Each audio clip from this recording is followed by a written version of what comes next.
Video shows the moment police officers raided the home of a 98-year-old local newspaper publisher, who died the following day. Your mother loves you. You love your mother. You're a asshole. Police chief. You're the chief. Oh, God. Yeah. Authorities in Marion, Kansas, entered Joan Meyer's house on August 11th, on a search warrant that was later rescinded. The newspaper's office and the home of a city council member were raided on the same day after a local restaurateur claimed the publication illegally accessed information about her. Meyer died the next day of a cardiac arrest, and her son, Marion County Record editor Eric Meyer, believes the stress of the raid contributed to her death.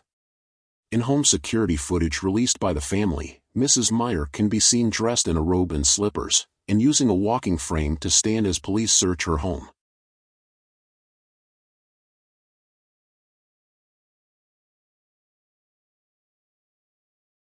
Calling Eric Meyer. Don't you touch any of that stuff. Ma'am, you're wasting your breath. This is my house. I know, you're wasting your breath. Ma'am, And you asshole. we'll be out of here pretty quick. Get them out of here. They're here. You done.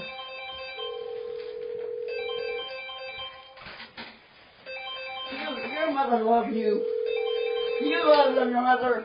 You're a asshole. Police chief. You're the chief. Oh, God.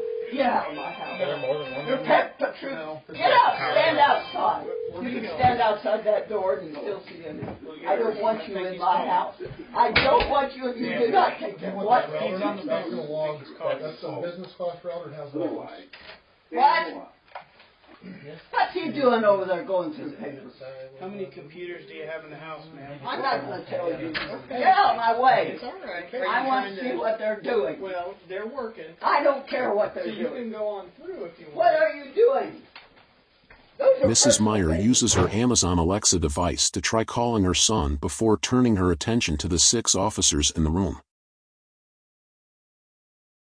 Decided that they were going to pretend that we were the Medellin drug cartel and conduct a simultaneous raid on the newspaper office, on my mother's home, and on the home of the vice mayor, trying to look for information that even during the raid was sitting, actually it was sitting right here on my desk, that they didn't seize.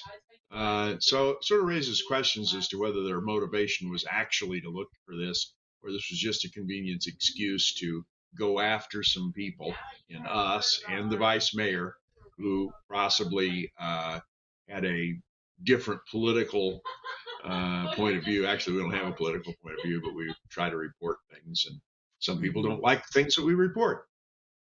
So they came in. 5 officers were here at the newspaper office. 2 went to my mother's home. Eventually, the other 5 joined them at my mother's home. I was at her home because I was getting ready to prepare her Meals on Wheels that she had delivered when they showed up. They were there for about 2 hours. They made her wait about an hour and a half just with the officers standing around in her living room. Wouldn't let us use the phone, wouldn't let us, use the cell phone, use the computer or anything. I eventually came down here to the newspaper office because the staff was being forced to stand outside and in very hot weather. And they wouldn't let them watch them search the newspaper office, which also seems a little strange to me. But then they seized our computers down here. They took 1, 2, 3, 4 computers down here. They took 2 at my mother's house. They took her router, which I don't understand why they took her router. Took some hard drives, and they went over to the vice mayor's house, took her computer, and took her phone as well. My mother was very, very upset about all this, as you can see. We could see that. Yes. And rightfully so. It turns out it was an illegal raid. They had admitted now that it was an illegal raid. I just had a business person here in town saying, if they ever apologized to you, they've now determined that it's an illegal raid. I said, no, nobody's apologized to us. But it was very intrusive on my mother. And there wasn't any point for it. I mean, we'd already told them what we had. They had in the affidavit, they had the document and they had who it came from. And the person it came from, the source that gave it to us and gave it to the vice mayor, they've never even talked to that person, never asked her a single question. It clearly was done to score some sort of points, because we had the police chief under investigation, hadn't published anything yet, but we'd had it under investigation. And the mayor doesn't like us particularly and doesn't like the vice mayor. So we got targeted. On August 2nd, what appeared to be a letter dated August 1st that had been sent to a restaurant owner in town about attempting to reinstate her driver's license, which had been suspended many, many years ago for a drunken driving conviction. And it gave the conditions for her reinstatement, which would include that she'd still have to have an anti-drinking ignition interlock put on her car.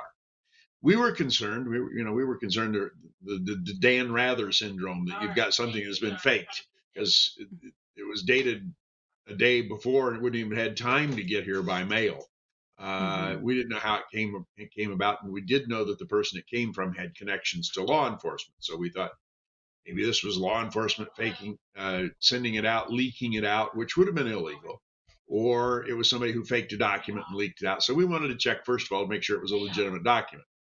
Then we discovered that it really was just a salvo in a divorce case.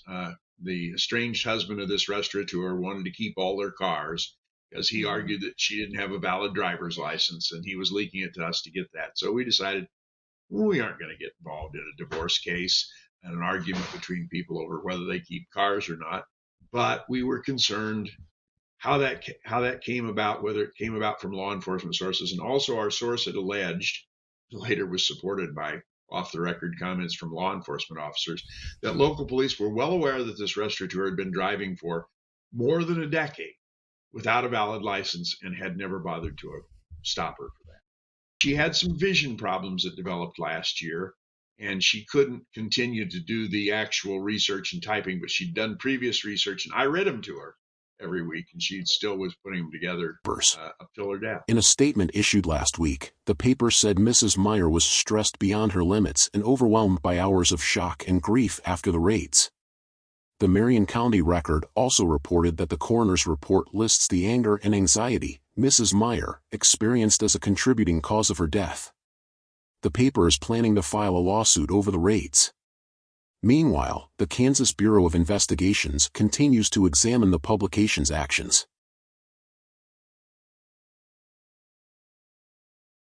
She'd spent 60 years associated with the newspaper and doing this, and she felt that people no longer respected that what she'd done in her whole life didn't matter, that there were no good people left, that this world had changed and sort of left her by, and she was very upset. She was muttering several times in the evening. She wouldn't eat, she wouldn't drink, she wouldn't sleep.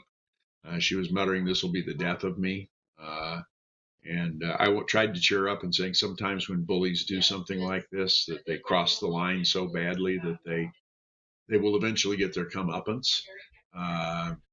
And she said, "Yeah, that may be true, but I won't be alive to see it." She was very distraught. And the next day I'd let her, she finally went to bed at about 6 or 7 in the morning. And I let her sleep a little late, went in to see her, and she got up, went to the restroom, came back. I was talking about, you need to have some lunch. She said, "I don't really feel that good." And I said, "Well, maybe having some lunch, getting your pills will be better." And I asked her, "Do you want your lunch in here or in the kitchen, or where do you want it?" She says, "I don't know that I can eat. I'm not feeling." Died right that way in the middle of the sentence. She would be really happy. She didn't know about the outpouring of support we've received, not just from news organizations and journalism societies, but from average people all over the world. I just heard from somebody from France. Somebody else heard from somebody from Switzerland. We've been hearing from everywhere, from retired FBI agents, from major screenwriters and actors, and we've gotten all sorts of response back. To an extent, I think she would say, I'm 98 years old. I know the end's coming pretty soon. I don't know when. It was sad that I had to spend my last 24 hours on Earth feeling abandoned. One of the interesting things is that on the evidence sheet that we signed that said what was seized from us, there are a certain number of items and a signature. And then the evidence sheet that was supplied to the court has one additional item that was written on it without any notification that it was modified. That was a clone drive that the police used to clone one of our computers. They have refused to return that to us. Yeah. The chief judge has ordered them to, and they're not answering our attorney's queries. And our attorneys actually, if they don't answer the queries and come up with a satisfactory answer, he's going to move to have the chief Let us judge know your find thought the through sheriff. comment section. Like and subscribe to the channel, support us to grow and serve you at our best. Thanks for watching.